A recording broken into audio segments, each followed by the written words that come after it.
Jai Radha Madhava Jai Kunja Bihari.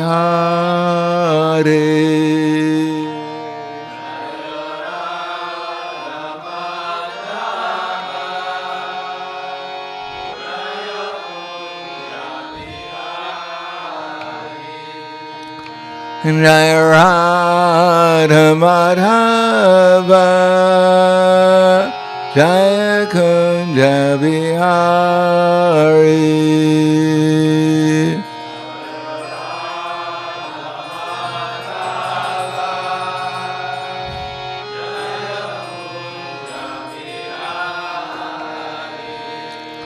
Jai Radha Madhava Jai Kunja Bihari.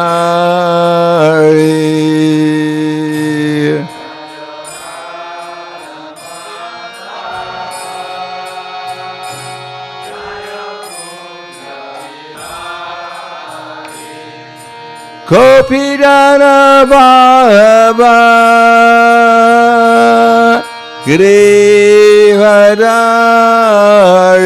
Grivadari Jaya Grivadari.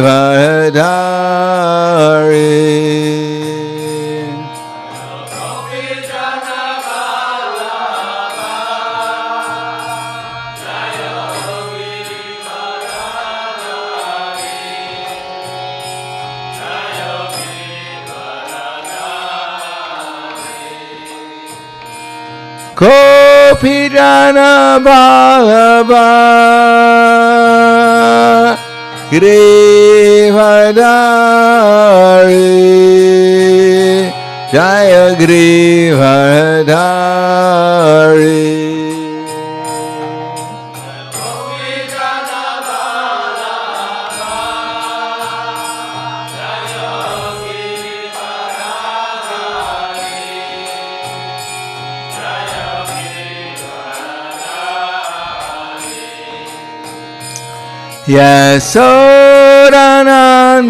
Yasodanandana Raja Dhanaranjana Jaya Raja Dhanaranjana.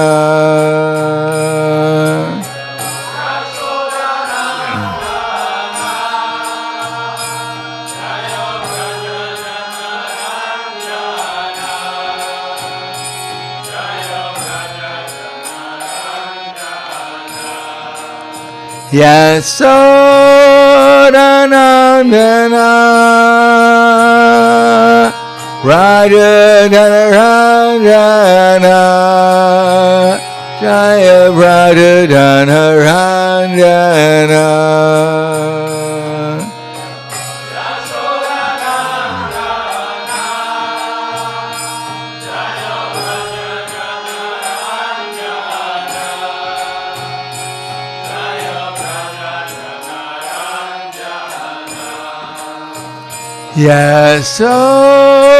Yasodanandana Raja Dhanaranjana Jaya Raja Dhanaranjana.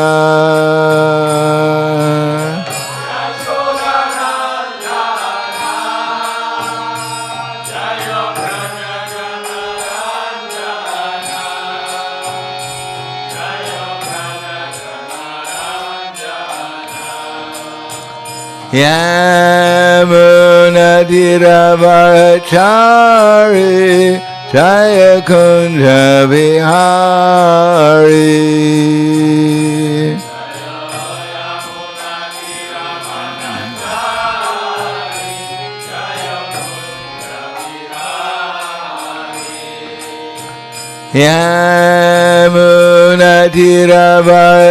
Yamunadiravarachari Jaya Kunja Bihari.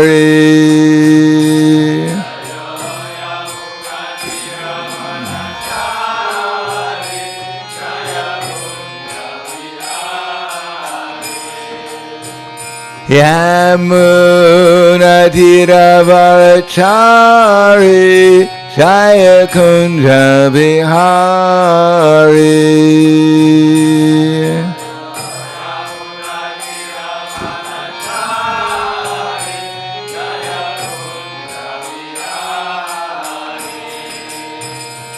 Radha Madhava Jaya Kunja Bihari.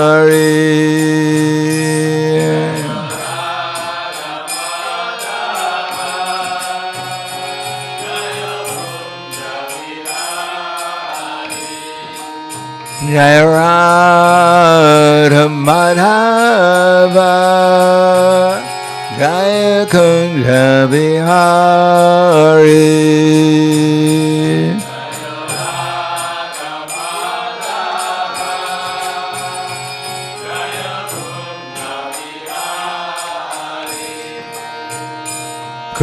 Gopidana Ballabha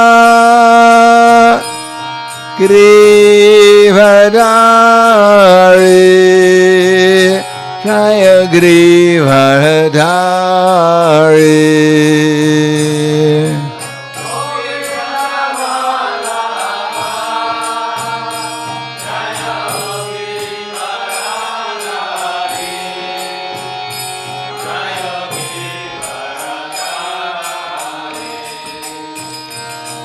Gopidana Ballabha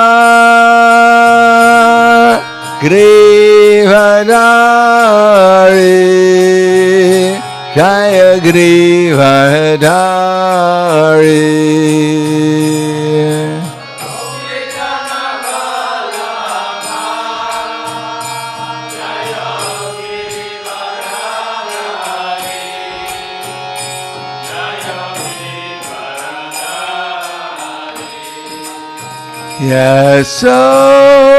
Yasodanandana Raja Dhanaranjana Jaya Raja Dhanaranjana.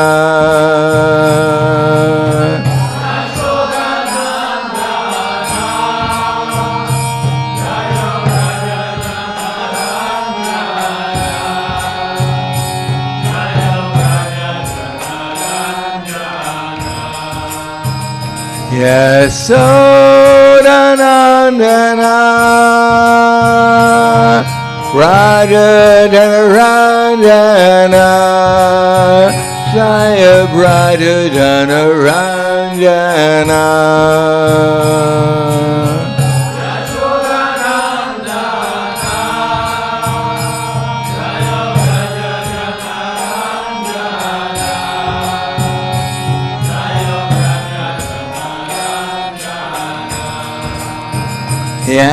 Yamuna Tiravachari Jaya Kunja Bihari.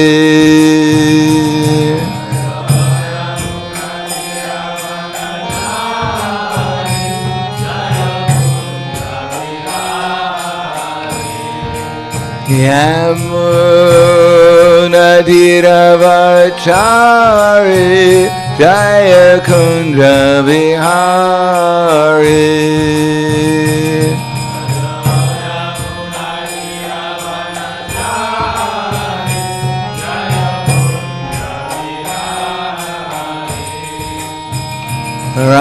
Radha Madhava Jaya Kunja Bihari.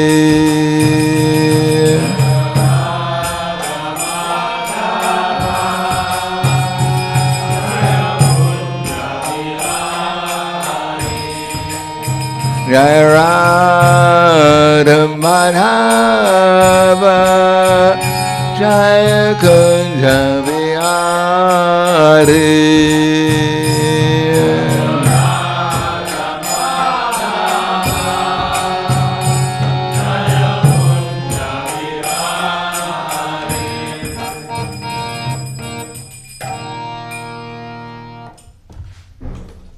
Jayam Vishnupad Paramahansa Brahmadakasharya Asadhara Sadushi Shiman His Divine Grace Shalisi Bhaktivedanta Swami Raj Srila Prabhupada Ki Jai Gaur Premanande Harivas Slava Zabrani Bhaktam Slava Shri Gurui Shri Garangi Mam Vishnu Padaya Krishna Prasthaya Bhute Srimati Bhaktivedanta Swami Tinamane Namaste Saraswatam Deve Gauravani Vicharane Nirvishesha Srinivadi Paskadyade Siddharane Om Agyanatimanandasya Gananjana Salakaya Chaksur Militam Yena Tasmai Shri Gurave Namaha Shri Chaitanya Manobishtam Stapitam Yena Bhutale Swayam Rupa Kadamayam Dadati Swapadantikam Vandeham Shri Guru Shri Yuta Parakamalam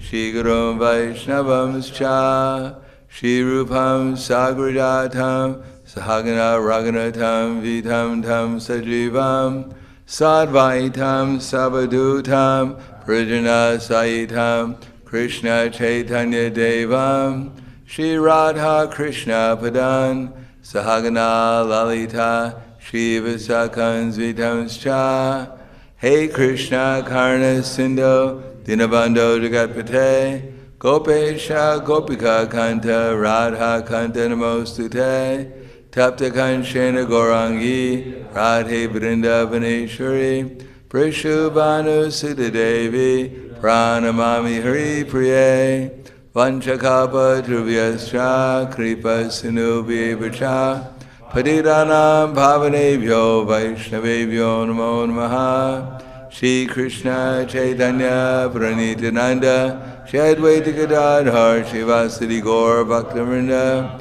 Hare Krishna Krishna Krishna Hare Hare Hare Rama Rama Rama Hare Hare Om Namo Bhagavate Vasudevaya Om Namo Bhagavate Vasudevaya Om Namo Bhagavate Vasudevaya Srimad Bhagavatam, Canto 9, Chapter 4, Ambarish Maharaj offended by Durvasa Muni, text number 69. Upayam katayishami tava vipra srinusvatat ayam hi yatma vichararaste ythastam yahi ma chiram sadhushu pratitam teja prahartu kurute shivam upayam katiyishami tava vipra shuni swatat ayam yatma vichararaste Idhastam yahi machiram Sadhushu pratitam teja Prahartu kurute shivam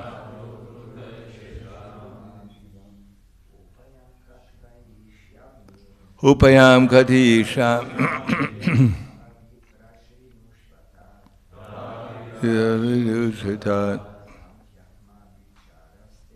Ayam yatma vicharaste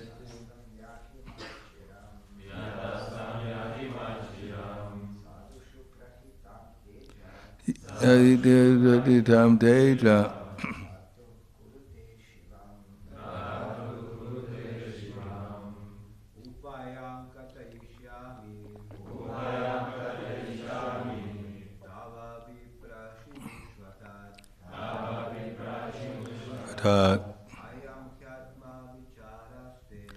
Ayam vicharaste Yatastam yahima chiram Sadhushu prahitam teja prahatu kurute shivam. Ladies. Upayam katishami tava vipra srinusvatat ayam yatma vicharaste yatastvam jahimaichiram sadhushu prahitam teja prahartu kurute shivam. Upayam, the means of protection in this dangerous position. Katishami, I shall speak to you.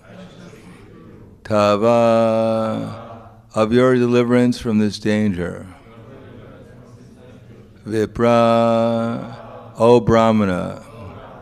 Shrinushva, just hear from me. Tat, what I say. I am this action taken by you. He, indeed, Atma Abhichara, self-envy or envious of oneself. Your mind has become your enemy. Tat, te, for you. Yataha, because of whom. Tam, for him. Maharaj Ambrisha. Yahi, immediately go. Ma chiram, do not wait even a second, a moment. Sadhushu, unto devotees. Prahitam, applied. Teja, power. Prahartu, of the executor. Kurute, does. Ashivam, inauspiciousness. Translation and purport by His Divine Grace, A.C. Bhaktivedanta Swami Srila Prabhupada. O Brahmana, let me now advise you for your own protection. Please hear from me. By offending Maharaj Ambrisha, you have acted with self-envy.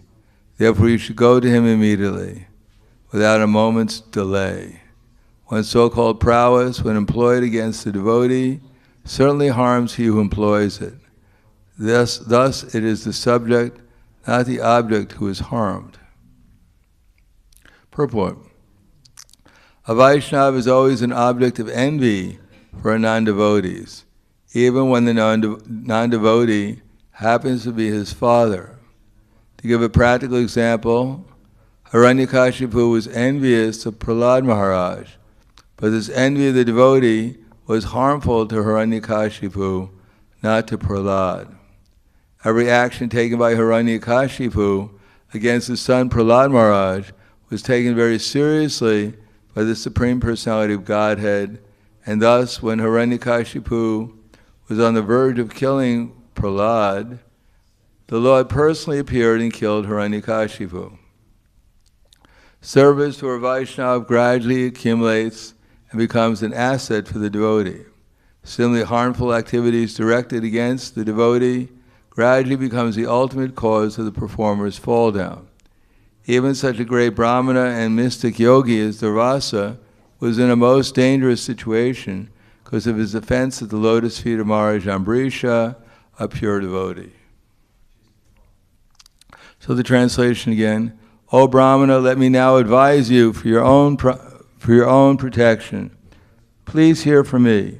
By offending Maharaj Ambrisha, you have acted with self-envy. Therefore you should go to him immediately, without a moment's delay. One's so-called prowess, when employed against the devotee, certainly harms he who employs it. Thus it is the subject, not the object, who is harmed. Namo Vishnu Vidaya Krishna Prasthaya Bhutaya Srimate Bhaktivedanta Swami Namane Namaste Saraswatundeve Gauravani Pracharane nirvishesha srinivadi paskyatyade satarne. In the Srimad Bhagavatam, there are many examples of personalities who had offended devotees and the problems that they themselves got. And one example given here is Hiranyakashipu. Prahlad Maharaj was trying to give him good instruction, but Hiranyakashipu had his own idea what good instruction is. Most people think good instruction is how to make money and enjoy sense gratification. That's why Hiranyakashipu had his name. Hiranya means gold, and Kashipu means soft bed for sense gratification.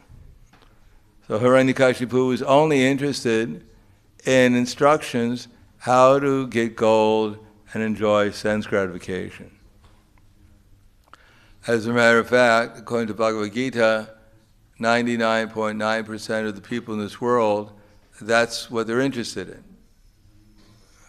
Chintyam aparayam cha pralayantam upashitya kama paboga paramam etavam iti nischita asha pasha shitarabhara kama kroda parayana ihanti kama bogarta anye nartha sanjaya.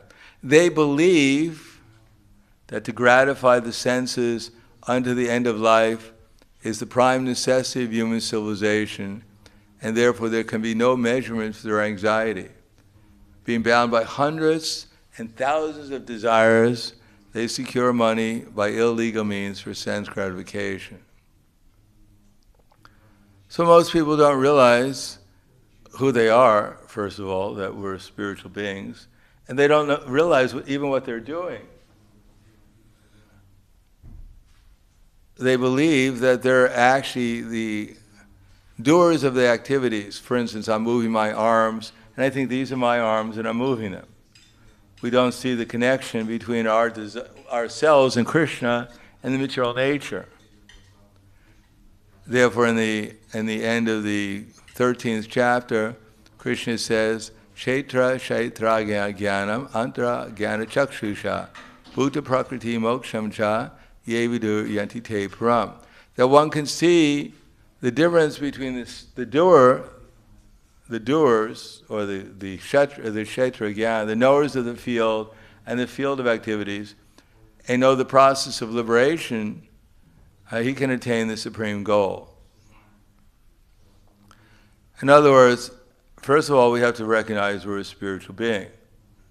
Next, we have to recognize that there's a super soul within our heart. Next, we have to recognize that there's a difference between the super soul, ourselves, and the material nature. Next, we have to see what is the connection between myself and the material nature and the super soul. Then we can actually make some progress in spiritual life. Otherwise, we're more or less following the ways of life, as it says in Bhagavad Gita, and trying to enjoy the three modes.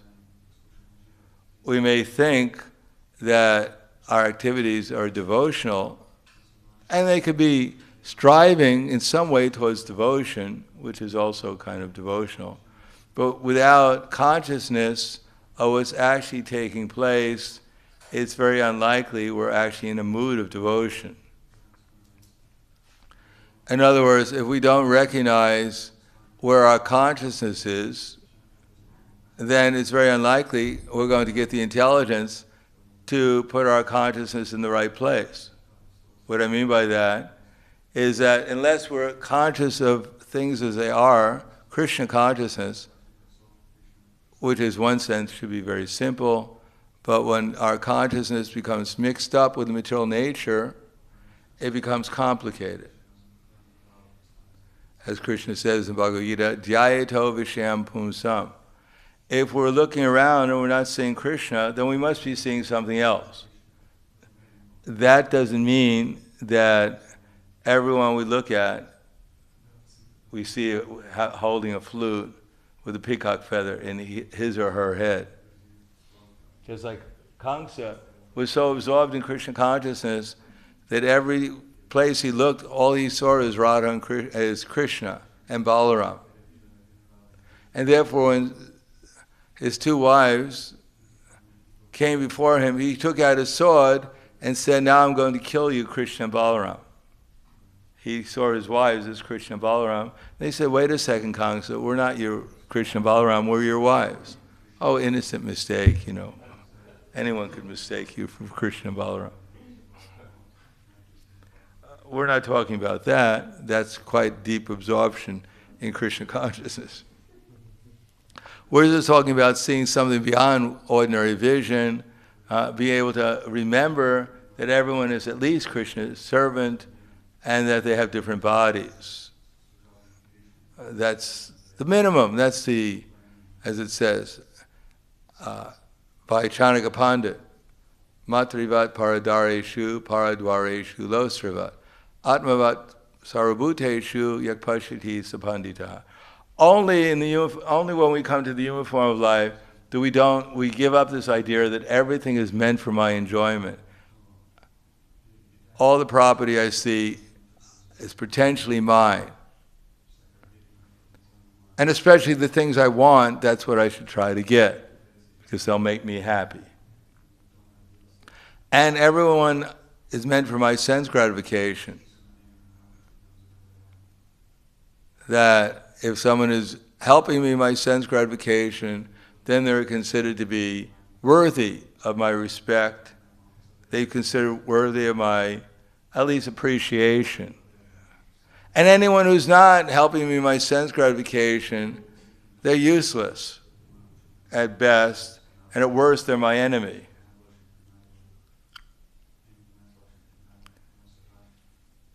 Therefore, everyone is looked at as a piece of bubble gum that we might chew for a while, and if we don't like it, when the sugar goes out, then we just spit it out. Much the same as the example of the cow in the street with the sugar cane. He picks it up and chews on it for a while. The sugar cane that's been squeezed out, most of the sugar, but there might be something left. So he squeezes it on, he chews on it, and then when there's no more sugar, he just spits it out. So that's material life. I love you, which means I would like to chew you for a while. When I get all the juice out of you, I spit you out, find someone else to chew on.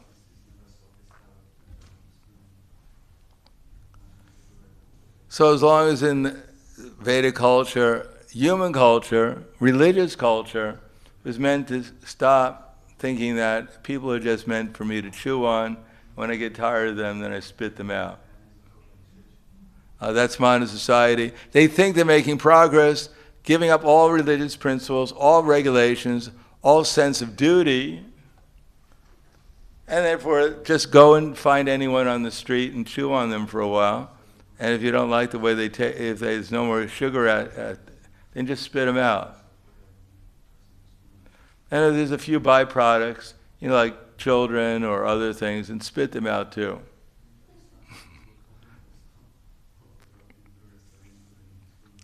So this is not even animal society. Even animals don't do that.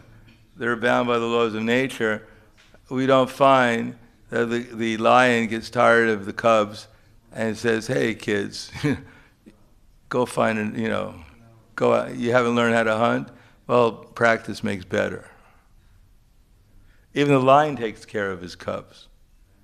For human form of life, they've lost their intelligence because they're stuck on simply contemplating the objects of the senses on the animal level and seeing what I can chew on for a while and what I should spit out.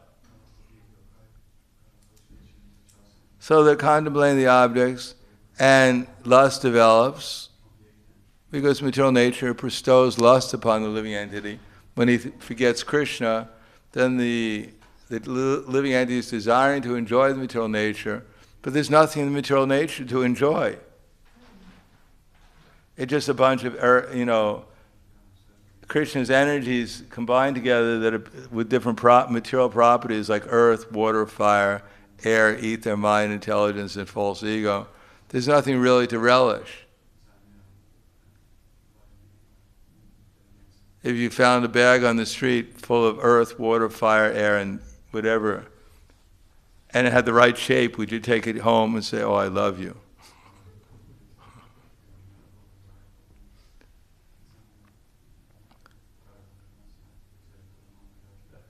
But in the material concept of life, that's what people are doing.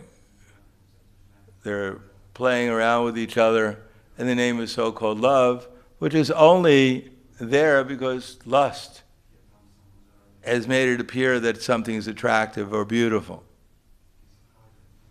Because and why does lust? Because there is some satisfaction of lust when it's actually the senses meet their objects.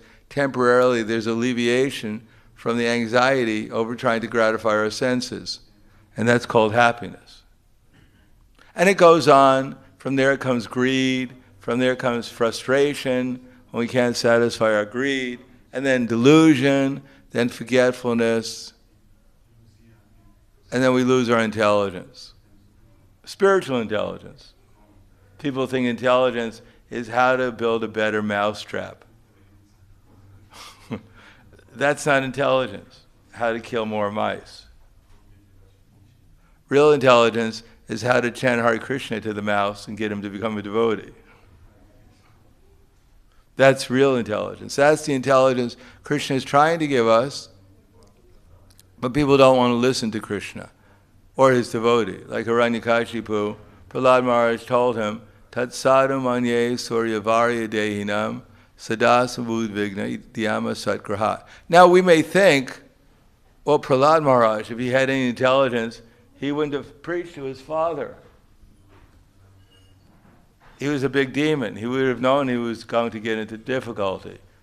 You tell that if you feed a snake milk, then it'll simply increase its poison.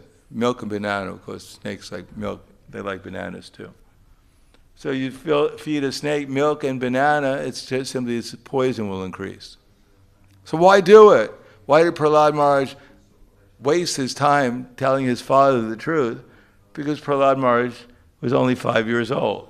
He didn't know, when someone asks you a question, you're supposed to lie and be diplomatic.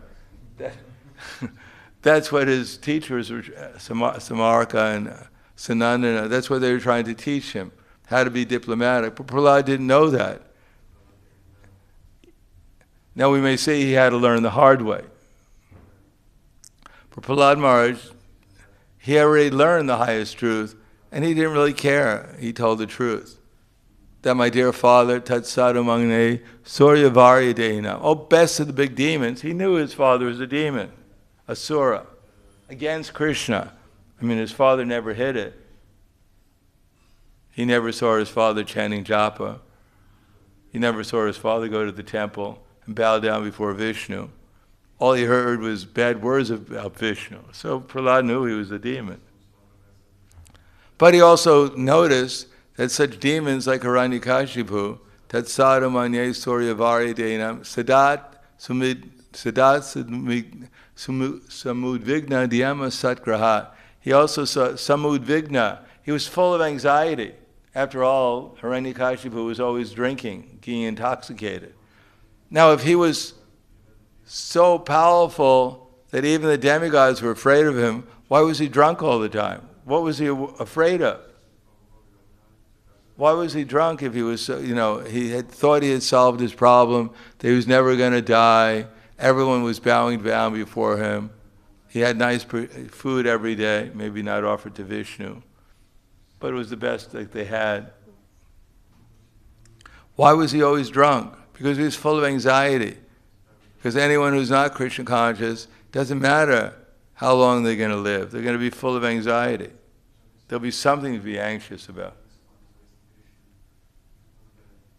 Sada samud vigna dhyam asat graha. Because his consciousness was absorbed in the temporary. And the temporary is always changing. Even if he thought he was going to live forever, everything that he was living for was going to disappear anyhow.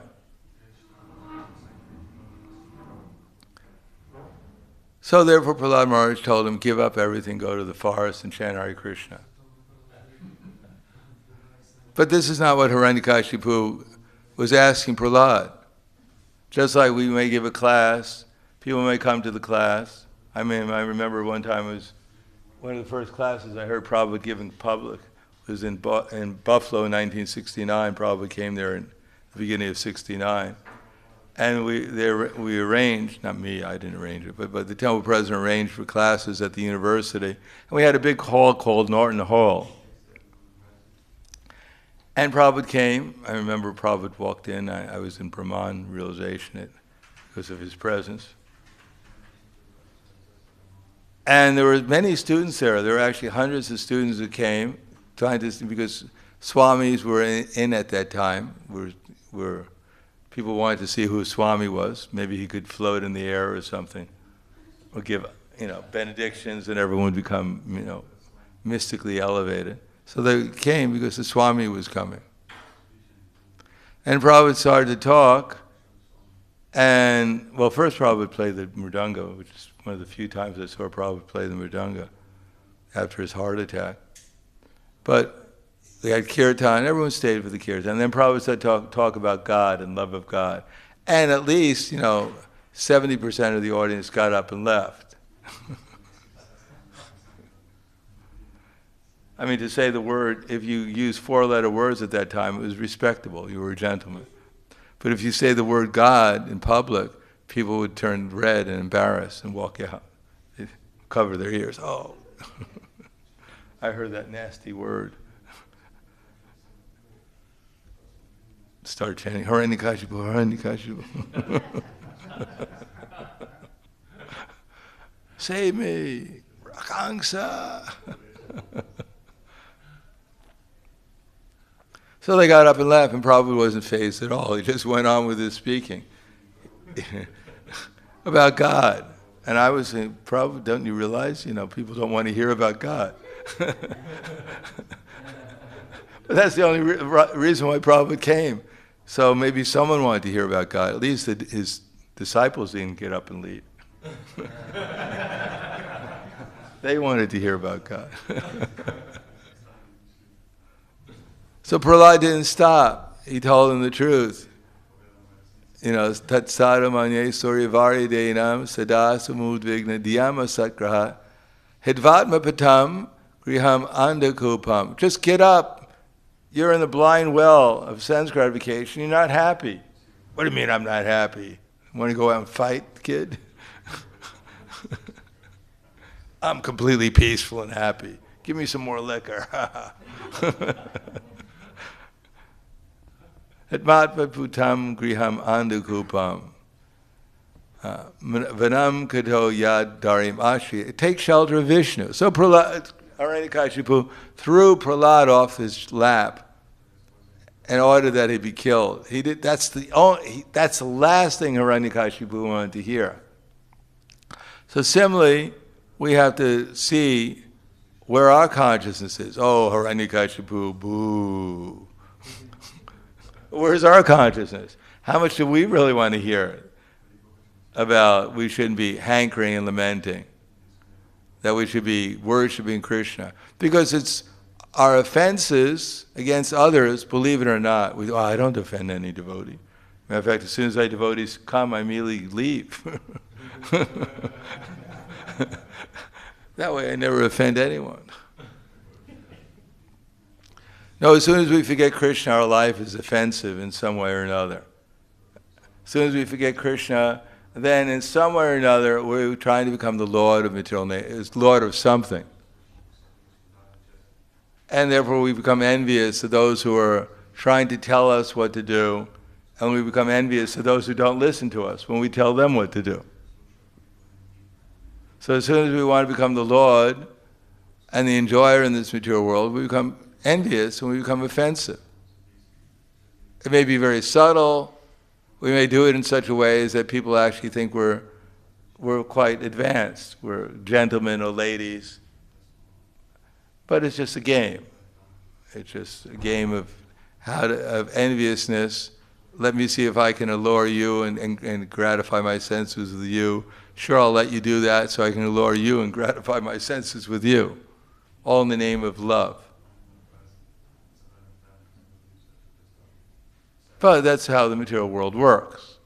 And unless we become conscious of Krishna, unless we're actually engaged steadily in devotional service with enthusiasm, then we'll come into the platform of materialistic life, and our relation with others is going to be deficient in some way. We won't get the nectar, the satisfaction we're looking for, and therefore we'll think, there's no sugar in this relationship. Go away. You're not making me happy, you're useless.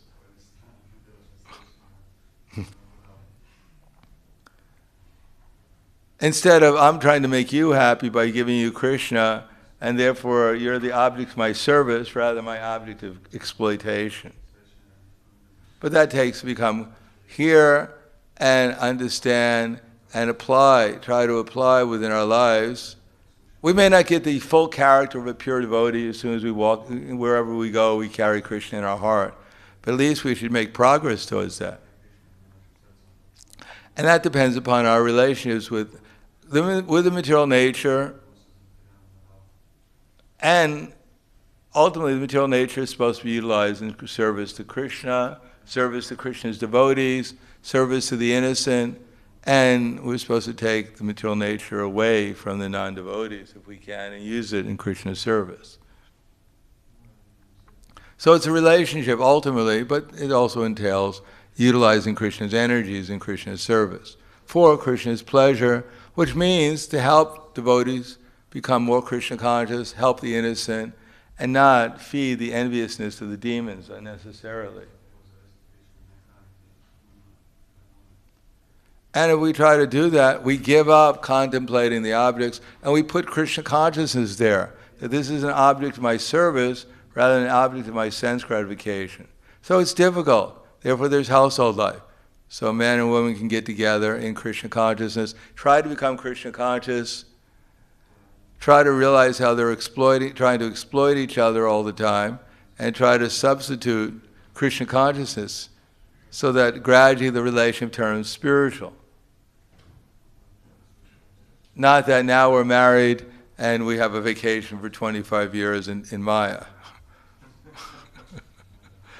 That was also an ashram. It's an attempt to utilize that opportunity to stop seeing only the external world, the body of the woman, the body of the man, the things that they can give me, but try to see them as an object of service.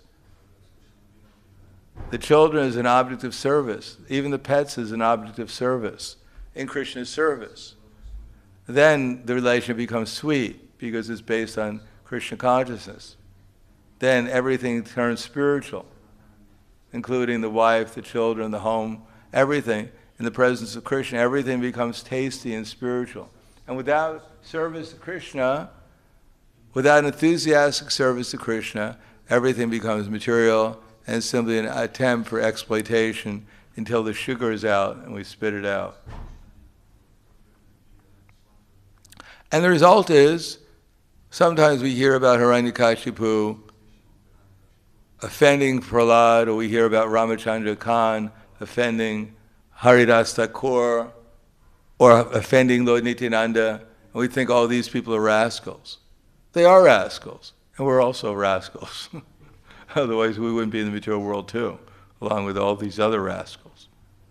But we have the opportunity to become devotees, and therefore to stop being rascals, and as much as we become devotees, we stop being rascals. And we shouldn't forget there's a part of us that is also the little Hiranyakashipus within us, directing us. So we should be careful that we don't think we're on the top and everyone else has, these people are rascals, asuras, and I'm a pure devotee. So I'll stop there. Thank you. Any questions or comments? Or I should say, by the mercy of Srila Prabhupada, by the mercy of the association, sincere devotees, we're learning to become devotees. But we have to utilize that intelligence being given to us through our acharyas, through our teachings, and apply it within our lives, not only grossly, but also subtly, so that we actually start seeing everyone and everything related to Krishna, and therefore develop the mentality of a devotee. That will be given to us, the Dami Buddhi Yogam Tam. When Krishna sees that's what we're trying to do, then he gives us the intelligence to do it even better and make advancement, and becoming more and more of a devotee of the devotees, and more of Krishna's devotee. So I'll stop there. Thank you. Hvala. Any questions? Yes.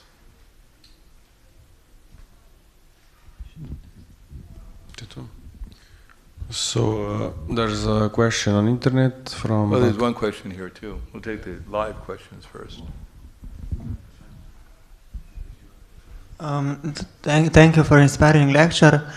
I just wanted to ask you what are the main sources of power that can empower us in order to resist Hiranyakashipu in us. So where can we get the power to resist the alluring of Hiranyakashipu within us? Tasmat agara sambhutam ritstam jnana chidatmanaha chidvainam samshayam yogam atishto tishta bharata. These doubts which have arisen in your heart out of ignorance, O Arjuna, should be slashed with the weapon of knowledge. Armed with yoga, O Bharata, stand and fight. That's chapter 4, text number 40. I think it's 42. In other words, transcendental knowledge. If we're hearing from Krishna, Bhagavad Gita, and his representatives, if we're seeing things through those eyes, then even Maya comes and tells us something, we won't listen to it. We'll be able to see Maya, which she's telling us in relation to Krishna consciousness, and we won't be attracted to it, because Maya is also. Maya doesn't have so many tricks. She's just saying that you're this body, and you're great, you don't have to listen to anyone, just try to enjoy in some way. That's all she's saying. And Krishna is saying, you're not this body, you're not the controller, you're not the enjoyer, you're not everyone's friend, you're my simple eternal servant. So try to follow me, that's all.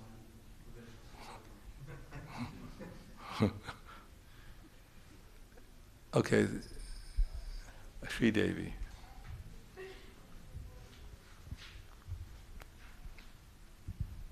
Thank you, Maharaj, for the class. The very first line, where Srila Prabhupada writes, even if the father is, even if the son is a devotee and the father is non-devotee, he becomes envious of his own son. So I was just reflecting at that very moment about my relationship with my father. He's a materialist, and because there's a biological relationship, I talk to him and I tell him about Krishna and I try to explain something about devotional service, and it seems as though he's just humoring me, because after some time he will suddenly say something that makes me realize he just wants to exploit me. Sign on this form so I can put money here, so I can do this.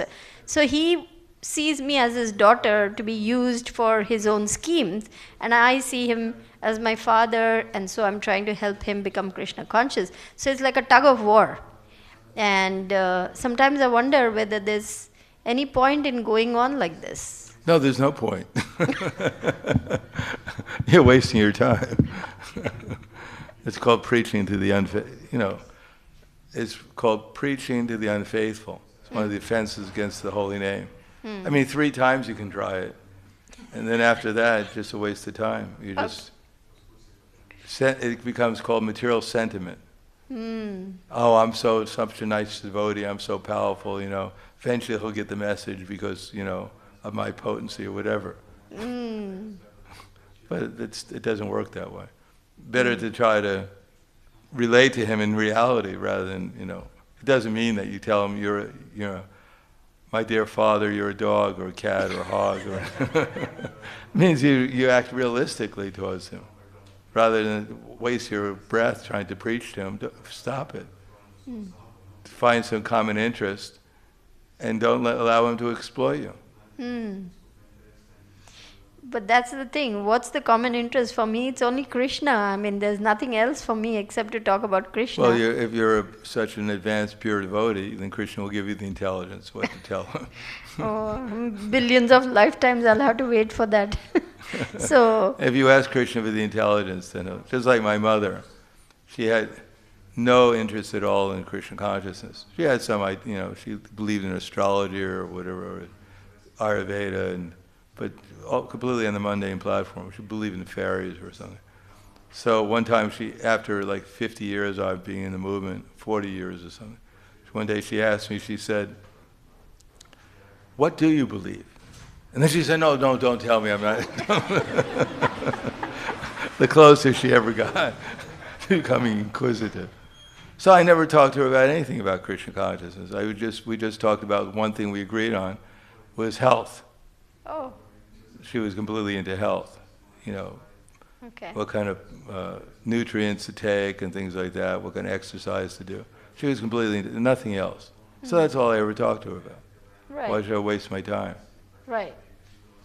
Thank you for that tip, Guru Maharaj. Appreciate it. Hare Krishna.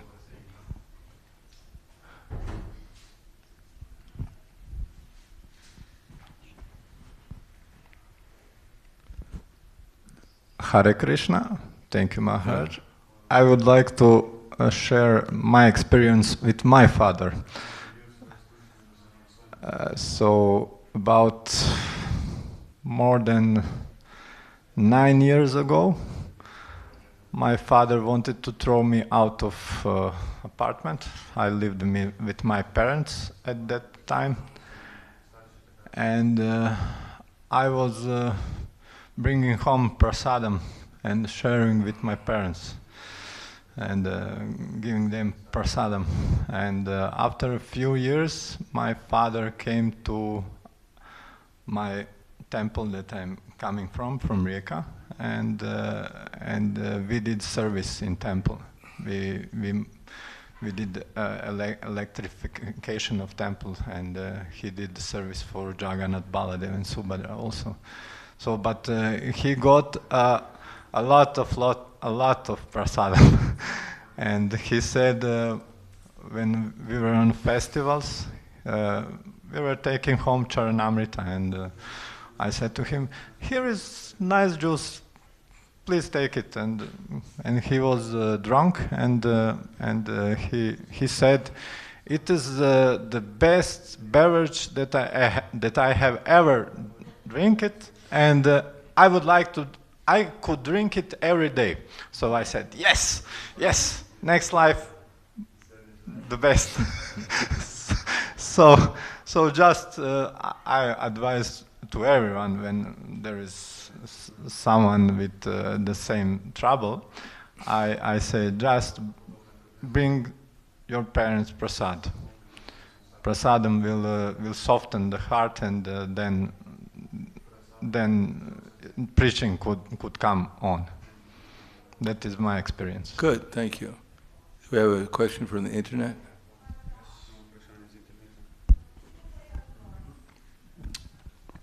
So there's a question from bhakti-yoga Tilburg.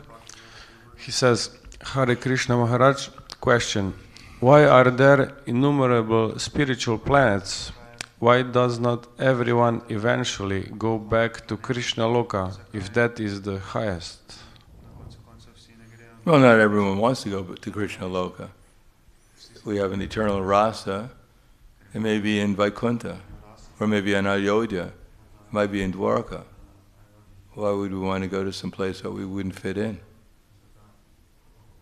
Hanuman wouldn't fit in very well in Goloka Vrindavan. Could you imagine there's a rasa dance and Hanuman's trying to fit in? It just wouldn't work. So everyone has their relation with Krishna, and they should go where they fit in. They want to go where they fit in. And the ecstasy and the love is unlimited in all these places. It's like the Himalayas. There may be Mount Everest, there may be some mountain which is, some meters less than Mount Everest, but for us it's all about the same. Does that answer the question? Yes, that's the answer. Okay, Hare Krishna, thank you. Is that the only question? That's the only question, yes. Khwala Grantaraj Srimad Bhagavatam Ki Jai, Srila Prabhupada Ki Jai, Gaur Premanand.